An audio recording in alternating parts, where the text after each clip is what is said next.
Hey everyone, welcome to Otaku Talk. It's me, your boy, your host OD, and today we'll be reviewing and analyzing chapter 1106 of One Piece. For those of you that tune in every week, I am terribly, terribly sorry about last week and missing 1105. It was just one of those weeks where like everything bad that could have happened. I like press record in like slow-mo setting on my camera. Normally it's set to like video record, but for some reason it was on SMP, which shoots everything like in slow motion. So that was terrible. I normally, if something like that happens and I don't feel like recording, I post the audio only.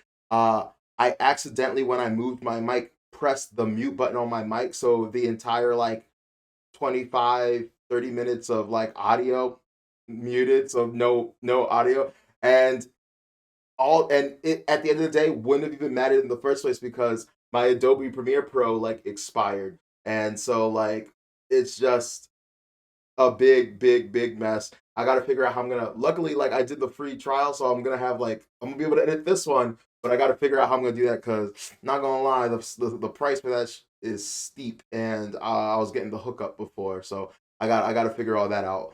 But there is some good news. Me and my girlfriend's anniversary was recently, and just another line of really cool things she buys me. She didn't even like buy this. She actually made it for me. Well, she bought the materials, but like just once again, I gotta show her off. She made, isn't it's like a log pose, like it's she's always so creative and nice. So shout out to her. Love you, Sarah. Appreciate it. Anyway, without much further ado, let's get into this review. If you haven't been here before, or you have but you haven't liked, shared, and subscribed, please do that now. Would greatly appreciate it. Anyway, let's go. 頑張れそう頑張れ諦めないで口笛吹きさ歩き出そうよ Going now. So anyway, we start off the chapter with several ships heading over to Egghead. One of them says they're really going at it. It's just like the newspaper said, and so we don't know who it is, but we do know that somebody is coming over to Egghead that has been aware of the news broadcast, right? And so immediately my head is racking. Like, who could it be? I'm no longer thinking that it's like just Blackbeard here, and I'm also no longer thinking that whatever ship is coming, it's them alone. This siege has been taking place over the course of multiple days, and one of the reasons I can think Oda would do that is to allow various characters in the One Piece universe to get here. So the people that show up in the end, I'm not sure if they're going to be the only people to show up. Also, I'm very curious, since it wasn't Blackbeard and his crew. I mean, they're still here, but these guys weren't. Like, who else? Oh, sorry, because it wasn't Blackbeard and his crew. Like, what are they doing at this time and moment? Um, I didn't say this in my last. I was about to say I said this in my last review, but I never released it. One theory I had was that the Blackbeard pirates were the ones that ended up saving the Ohara pirates, not out of goodwill or anything, but simply because you have to realize that did I say the Ohara? The egghead scientists. The reason that they saved them is because these are some of the greatest minds in the world. Yeah, they're no Vegapunk, but they've been working with Vegapunk. They have access to all of his research and data and stuff like that. So why wouldn't the opportunist that is Blackbeard and his crew scoop them up and have them develop tech and weaponry and all sorts of things for them? Speaking of tech and weaponry, I really hope Punk Records gets used by the end of this mini arc or arc. um, I just think that it was introduced for a reason, that there's purpose to it. I think the whole world is paying attention right now. We saw what the narrator said, that this moment is like going to be will go down as one of the biggest moments in all of history. And I think that part of the reason that is going to happen is because, first of all, like, the world government is all about censorship, all about only giving out certain pieces to the story. And so the only way that like anything other than that would happen is if there is some means in which people get the news outside of the the world news. Because I feel like Morgan's is slightly compromised, and so he's not gonna like completely ignore this, and it would paint them in a bad light. So they would dead that immediately, even though they're kind of like floating and fleeing. But I think the real answer to that is we gotta use Punk Records. We gotta use Punk Records to broadcast the events of what is happening here today. And on top of that, it would be cool if we could broadcast some, schematics and tech to help, fix the world over, right? So after that, we see Luffy. He's finished eating. He smiles, and he's starting to go into Gear 5. So we know he's about to, re-enter the fight and go into action. Saturn is completely over all this. And we continue from last chapter where he tells them to shoot down, the Straw Hats, Bonnie, Kuma, all that stuff, right? And so Vegapunk tells Atlas to go tell Bonnie something. So he goes over to Bonnie. She goes over to Bonnie and whispers something, and then Bonnie has this look on her face. Now, what was revealed to Bonnie was that she has the highest authority order out of all of the pacifista, and so she immediately tells them to like cease and desist, not to shoot at them, and to shoot at the pirates. And I think it's kind of funny. It kind of happens a little bit. No. Actually, no.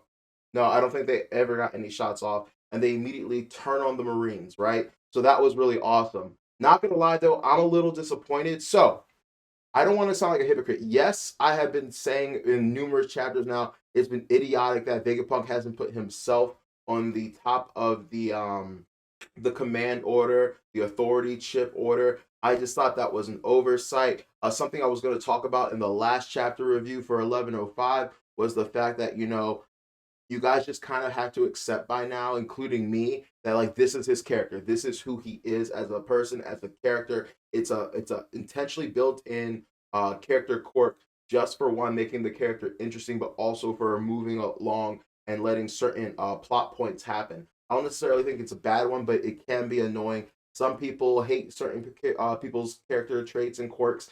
Some people love them.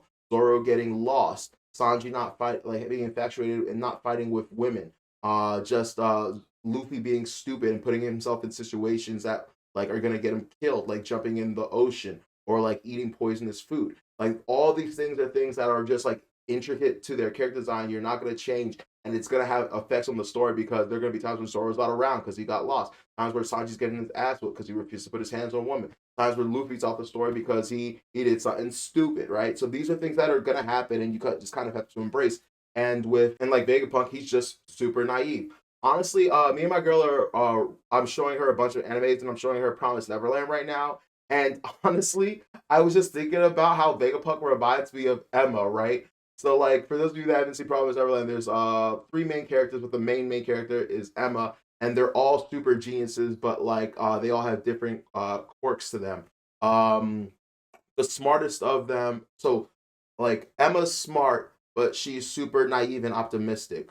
Ray is smart, but he's super pessimistic and a realist, right? And then Norman, who in my opinion I think is the smartest out of all of them, he's super smart, but his like weakness is Emma. Like he either like, I don't know if it's like platonic or romantic, but like he's really into Emma, and so if Emma wants something that's completely unrealistic, completely like just doesn't make sense, like both him and Ray knows that like her idea is stupid.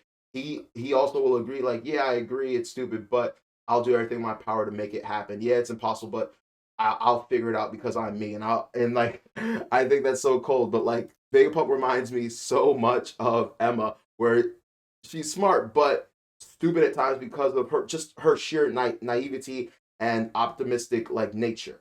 And that's just how Vegapunk is. He just believes in the pursuit of science and that science will benefit. But for whatever reason, he's just been constantly missing the red flags that is the world government.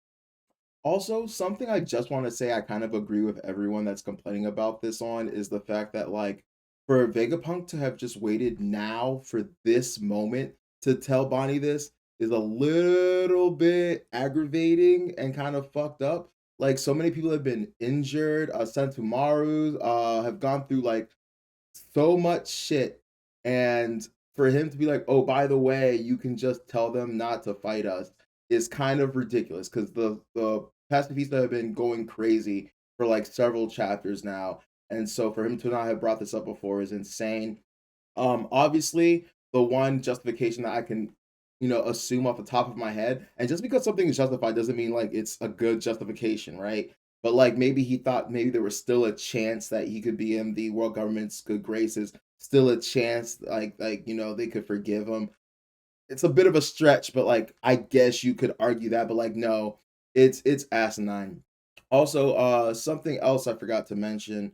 I'm gonna talk about the Pacifista soon, and one thing I forgot to mention was I'm wondering if this applies for the Kuma Seraphim. I'm really curious about that because that would be fire. So anyway, after this betrayal, it immediately results in Saturn stabbing the ever-living mess out of Vegapunk with his claws. He tells, not his claws, I don't know what to call him, like his arachnid little like leg, but like has like a spike on it, goes right through Vegapunk. I wouldn't be surprised if right here and there, Vegapunk was dead. He's no longer going to be in this series. A lot of us have felt that way for a while. Luckily, we've been introduced to like 6 Vegapunks, so hopefully one remains alive to kind of carry on his legacy and will and knowledge and stuff. I know a lot of us have been waiting for Frankie to get his hands on some of the tech. So maybe like this might be an opportunity for Frankie to be able to do that. He is right there after all. Maybe like Vegapunk's last dying breaths will like to, make Frankie his apprentice or what have you and tell him that like, hey, this is here. All my knowledge, I want you to like pursue it. That would be super, super awesome. Also, something else I forgot to mention is the fact that even though I would totally be okay with Vegapunk dying here, and I don't think anyone would have any problems with that, and story wise and narrative wise, like I think we would be cool with that. I do see a escape route for him in the fact that he is growing like organs and stuff. Like we did see that earlier, so I wouldn't be surprised that if Vegapunk or anyone else that gets like grievously injured here would be able to do some form of like organ transplant or something to save them.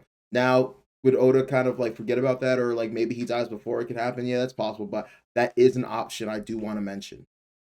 The last thing I want to say about Vegapunk is the fact that I think that he perfectly embodies, as annoying as he can be, I think he perfectly embodies the will of Tom and the lessons that Tom taught Frankie, which is why I really want Vegapunk and Frankie to have that kind of one-on-one, because Frankie's kind of been fangirling but has never really gotten any kind of real attention from Vegapunk, and it would be really nice in this moment if he did, because this like Vegapunk is the perfect example of like what Tom says. Like your inventions aren't bad; it's how people use them. It's how they are utilized, and so like that's Vegapunk to a T. He'll invent any and everything, no matter how potentially dangerous it is, and kind of like doesn't see it as his fault, but like technically it is. But like story wise, narrative wise, like that's what's going on here. Um, so immediately after that, something that really, really oh, so anyway, back to what I was saying about Bonnie. Sorry, I'm all over the place.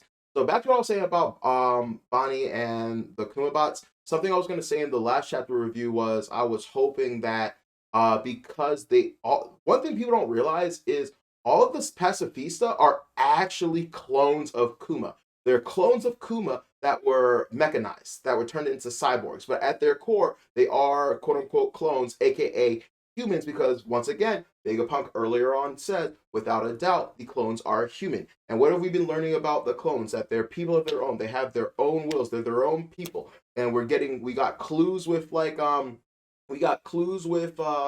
Boa Hancock Seraphim that fell in love with Luffy. So there is an aspect of independent thought there, and she did violate orders in order to not harm Luffy and his friends. And so what I was hoping, like, this works, but for me personally, what I would have preferred was these are all Bonnie's dad in some way, shape, or form. They were cloned from the original Kuma, and I would have just hoped that they could not have brought themselves on their own to harm their daughter, right? Like they all like the lineage factor, that deep, deep will to like protect, love, and care for Bonnie would have been in them, and without an authority chip kind of intervention, just on their own, just like what we learned with Lilith, that like in like you can't go against something can't go against its nature. That was going to be the case. So a little disappointing. It's okay. I'll live with it. Not the biggest deal in the world, but I really wish Oda went that direction with it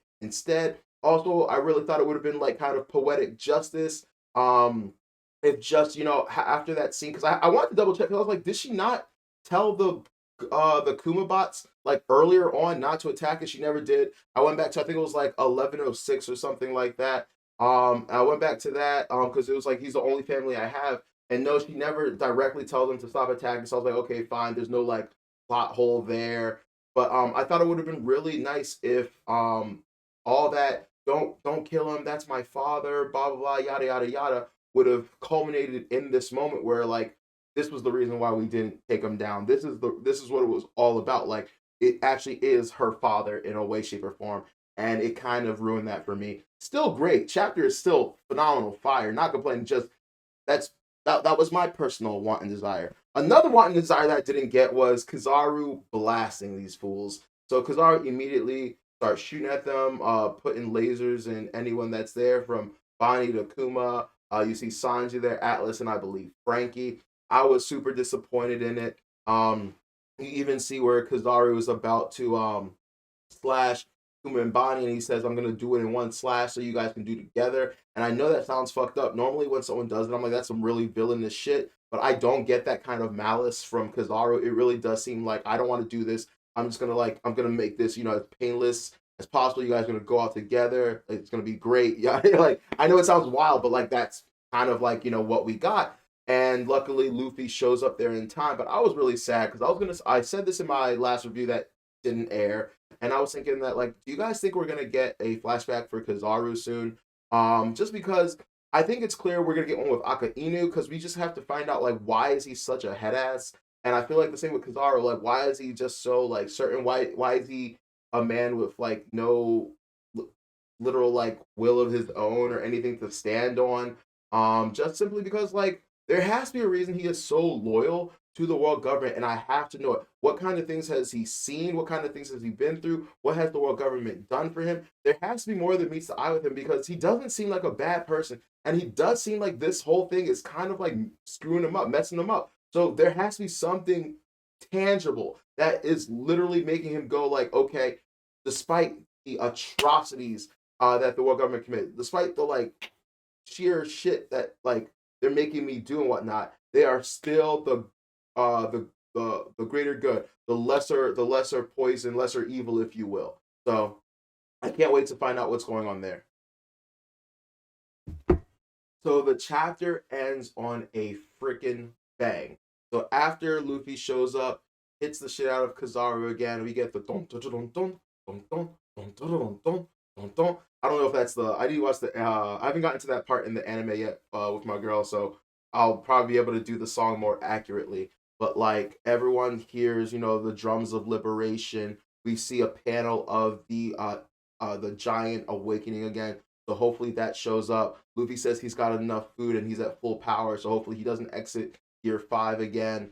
And both Bonnie is looking shook. Vegapunk's like, yeah, I felt the same way, but it's true. He's the sun god Nika, and I'm super hyped about this, not just because Luffy's here, but this means a major, major power upgrade for Juribani. This is the equivalent of, like Jesus or God coming down from heaven and being like, yeah, I'm real, I exist. Everyone's faith would immediately be, vindicated, and, everyone would believe in God. And so now, like, she has been living on faith, but now it's like fact, like he is here. And her powers were waning and draining before because, she was getting older. She's, all these bad things that happen. Is like, is there really a Sun God Nika? And now that it's in front of her, I think she is going to be able, the future for her is endless now. And she's going to be able to take her powers to the max. She might see some of Luffy's abilities and try to replicate them. So that's going to be phenomenal as well. And then if that wasn't that, honestly, the chapter could have ended right there, and that would have been like a decent, good, like enjoyable chapter. But no, our boys, our homies, freaking Dory and Bragi show up. That was not on my bingo card. I would never have guessed that. If any YouTuber gets that, let me know because I did not see that coming. To be fair though, a lot of people were talking about Shanks potentially coming, and that I guess you could say Dorian Broggy would be an attachment to that, but I thought I would see Shanks first, and now I have some questions. How did they get here so fast? So we know that like Shanks has the ability to travel the sea really, really quickly, and we don't know how he does that yet. So I'm really wondering about it. A lot of people were saying the same thing about the Dragon and Revolutionaries, and I remember watching Tekking, and he was saying even if he did have a wind devil fruit, I don't know how he got here. I've said many, many times for now, I hope I'm the owner of this theory, but I think that Shank Sword Griffin uh, ate some kind of elemental devil fruit, which allows him to use like elements in it. I've seen like I think in the newest movie film Red, he had fire on it, and there was a time in at the end of Wano where it looked like there was wind coming from his sword. So I wouldn't be surprised if you could take his sword and channel the wind into the sails and make it travel a lot faster places. But I'm wondering right now if Dory and Bragi, if they came by themselves, or if they're an attachment part of the Shanks Pirates, and we're gonna see Shanks or something next chapter. But like regardless, it is awesome. I didn't know this, but Dory and Bragi outro was shown in 116, and now their return is in, or was it 106? I think they're the last time we saw them was in 106, and now they return in 1106. So that's really cool. I don't know how Oda is constantly able to manage that. I know people always try to play guessing games with, oh, this is going to happen in this chapter because it happened in this chapter, and I always hated that. But then he does stuff like this that kind of like vindicates them. So it's really crazy, but also really really enjoyable. I love the fact that they're just like, we're here to pick up our friend Luffy, and they're just how should we call him Sun God Nika? They're giants, they're ancient, so they're probably fully aware of the lore. They probably saw that new bounty poster and immediately recognized that this is Sun God Nika or something like that, just from like maybe pictures that they've seen in their youth. So I can't wait till we get more. We're probably gonna get a lot more lore. I wonder if they're gonna directly escort them to Elbaf. So there's just so much in the works here that I'm excited for. Phenomenal chapter, Oda. Can't wait for the next one. And I guess that's all I got for today. This has been Otaku Talk. It's me, your boy, your host, OD. Please remember to like, share, and subscribe. Would absolutely appreciate it. And take care. Peace.